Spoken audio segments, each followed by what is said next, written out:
আচ্ছা, বলো তো, আমরা যে মানুষটাকে জীবনে চলার পথে সবথেকে বেশি ভালোবাসি, সে মানুষটা আমাদের জন্য কতটুকু ইম্পর্ট্যান্ট? হ্যাঁ, আমরা সবাই বলতে পারি যে না, সে আমার সাথে ভালো ব্যবহার করেছে, আমাকে সময় দিচ্ছে, আমাকে ভালোবাসে। না, এমন কিন্তু নয়।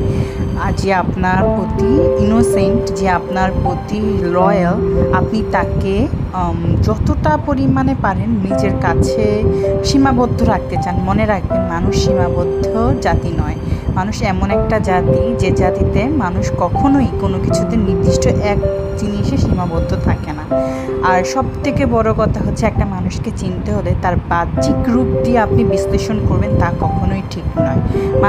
আমি এমন একটা লোকের সাথে সারা জীবন চলছি, কিন্তু সে আমাকেই বোঝে না, আমাকেই জানে না, কিন্তু যাকে আমি কখনোই ওরকমভাবে দেখে মনে করি না, কিন্তু সেই আমাকে চিনে, সে আমাকে জানে। তো মানুষ সবসময় তার